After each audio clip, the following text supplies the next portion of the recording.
What up, my headphone homies? It's Jason here from Custom Cans, and this week we're taking a look at the Fosi Audio PH05, which is a 5-channel headphone amplifier. A week or two ago, a representative of Fosi Audio reached out, said, we've got this new amplifier coming out, would you like to have a go on it? And initially I thought, well, I don't know what you would do with a 5-channel amplifier. Now I can see in a classroom or a studio or just band practice, that kind of thing, a 5-channel amplifier with individual volume controls. Super handy thing to do, but for what I do, I don't know. I don't know if that's of any use.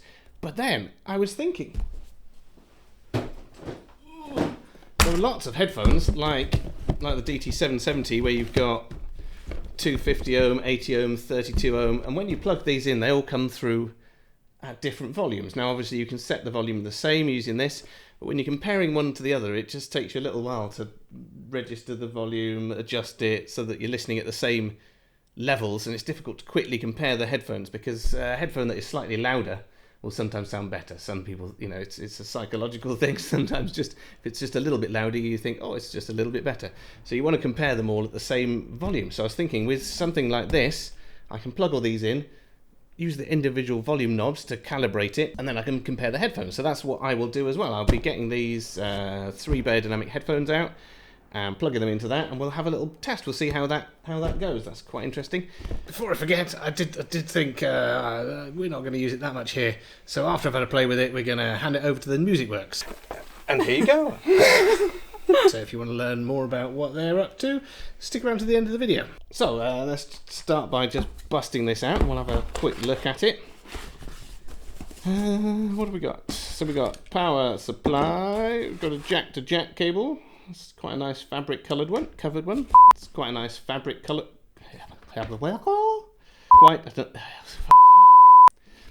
It's quite a nice fabric covered one. And then the actual unit. Oh, it's got some heft. Let's have a look at this.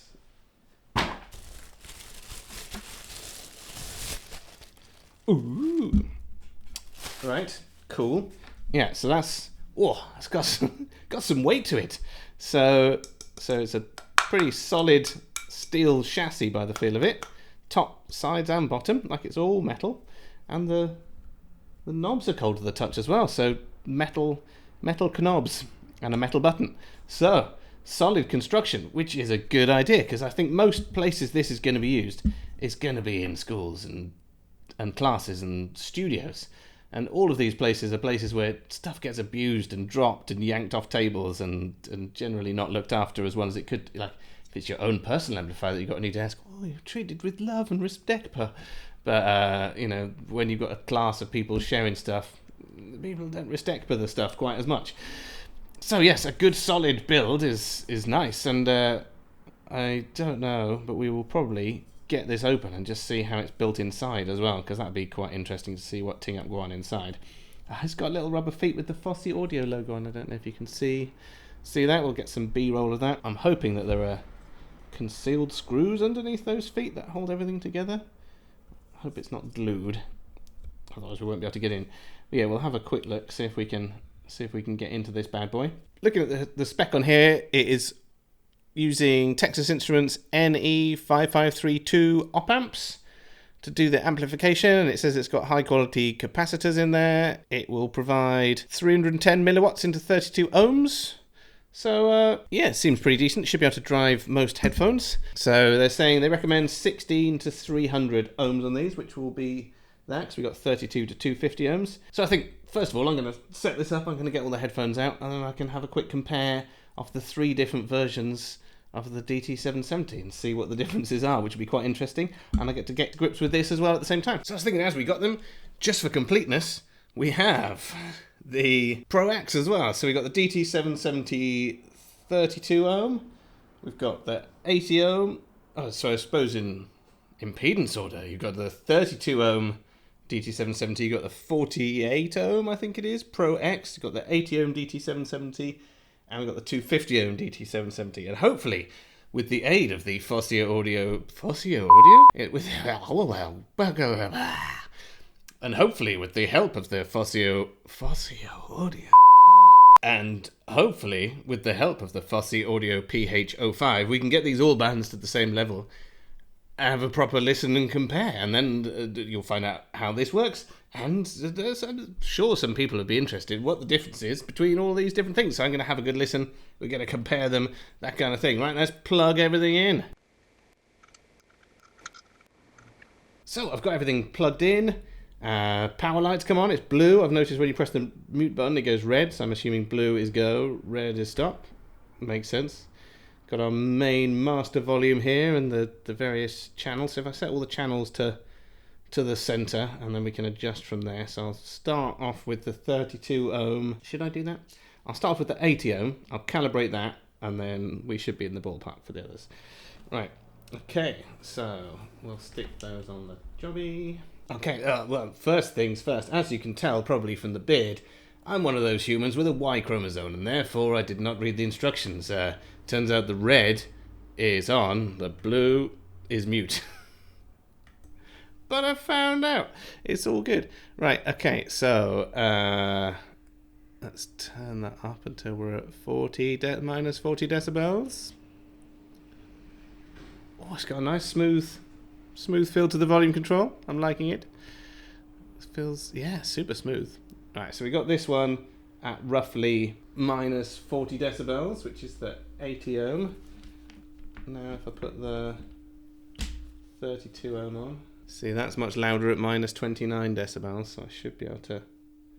Which one is it? I think it's this one.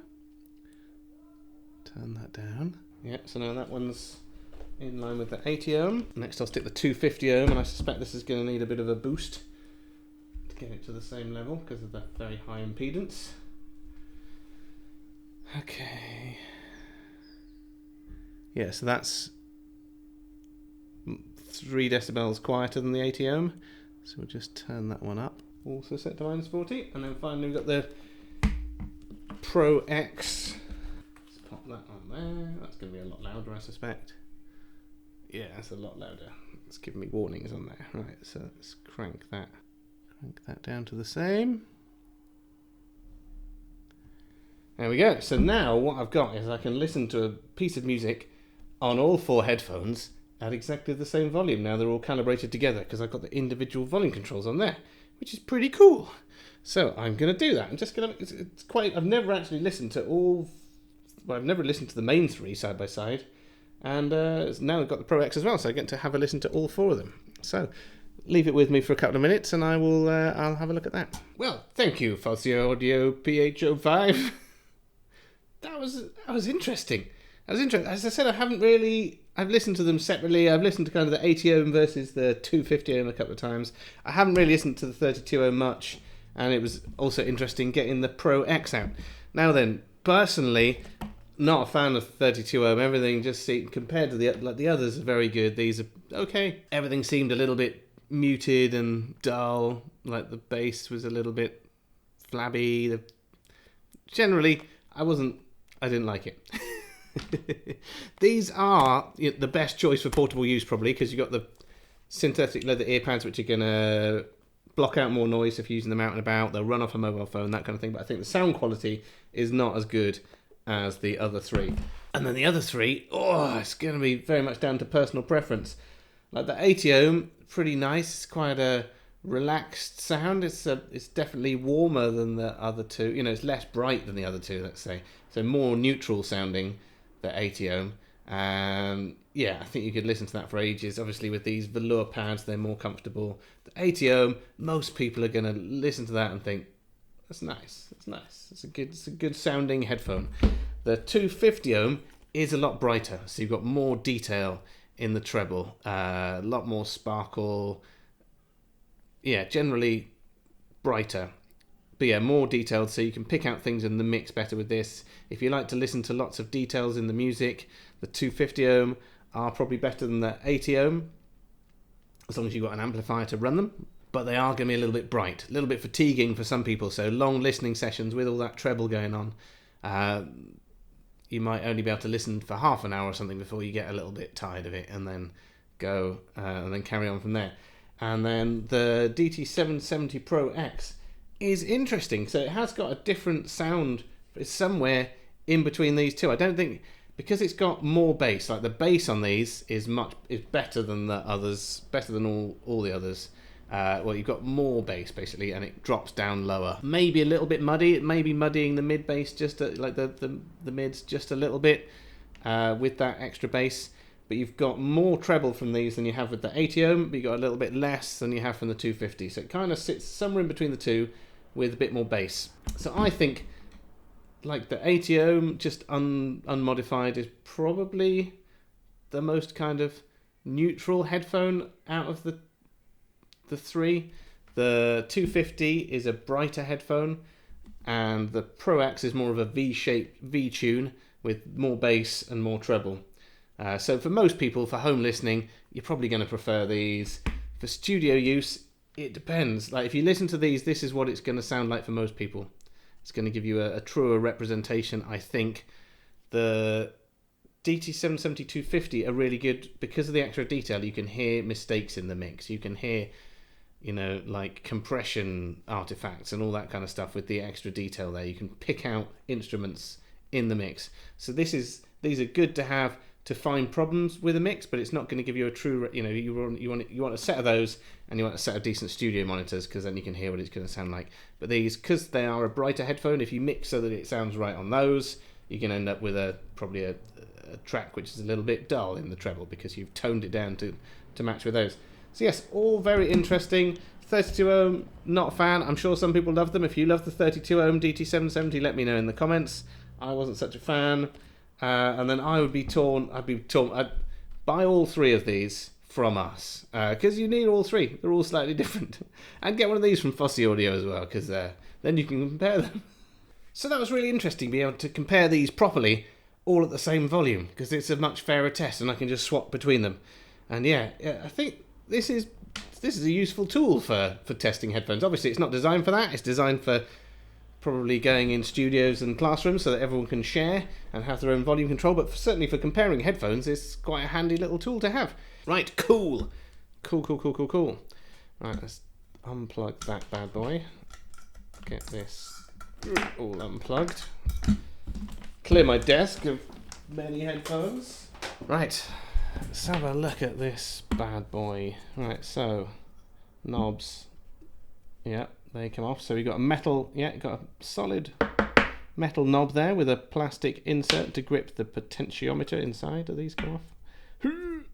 Yeah, so these pop off, so you can replace them. But yeah, again, metal with a plastic insert. Looks like they've got decent big fat stalks on those potentiometers. Let's have a see. Are there any screws hiding under here?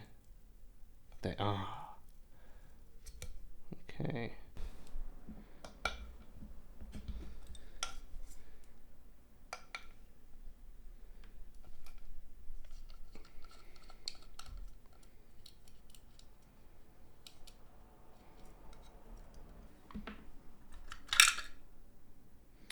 Ooh. Right, so wow, that is chunkily built inside as well. Look, yeah, so the mute button, that's again a big old chunky bit of metal that's machined out of aluminium. Very thick plate here with metal standoffs for the screws. What's that? That's like 5mm thick steel by the sound of it. Is that steel? Oh no, it's not. It's aluminium. So 5mm thick aluminium on the lid, and the case is pretty chunky too. That's sort of 1.5mm aluminium on there. Got a big chunky metal plate in here that all the potentiometers link to. So as I said, this is going to probably be abused in a studio environment. So all that extra support on there, it means that you're not going to be snapping the potentiometers off the board by wiggling the knob and stuff. This has got real chunky vibes. Yeah, so they're surface mount potentiometers, B104. But yeah, they're the green ones. They look pretty, you know, they're not cheap. They look pretty cool. Little heat sink in there. Obviously, being a metal case, aluminium, it's going to help dissipate the heat that's you're not going to generate a huge amount of heat. But yeah. So yeah, as they said, lots of big caps in there, decent potentiometers. Little button for the mute. So that's pretty cool. Yeah, so inside, built just as solidly as on the outside. So yes, that's a well put together, nice bit of kit that I think will survive just about anything. So yeah, pretty cool thing. So now what I'm going to do is I'm going to put this back together, and much as it's a cool thing that I could use occasionally, I think that I know someone who would make much better the use of this. So we're going to give this to the Music Works in Gloucester. Now they're a music charity, and they've got professional recording studios with all the best kit in it that they lend out to disadvantaged people and just anyone really for a very sensible rate, so that people without a lot of money can get into music production and learn about making music. They do classes, all that kind of stuff. Anyway, it's a charity. It's really good, and yeah, they, obviously, if you're a charity, equipment is expensive, so we're going to donate this to them so they've got another toy to play with. And I'm sure in some of their classes and things like that, this will be super useful, where 5 students can all listen to the same thing with individual volume controls. So, over to Gloucester, Jason. Hello, it is Gloucester, Jason. I'm here at the Music Works, where stuff happens. Anyway, over to a Music Works person. So, the Music Works is a Gloucester-based charity, and we work to transform young lives through music, and we specialise working with young people in challenging circumstances, helping to improve their life chances through music. And here you go. Thank you very much. So I hope you found that interesting. It's an interesting bit of kit. It's not something that everyone needs, but there's some people out there going, that's exactly what I've been looking for. I need to plug in 5 pairs of headphones with individual volume control. It's definitely one of those things where there'll be someone who goes, that is a thing that I need.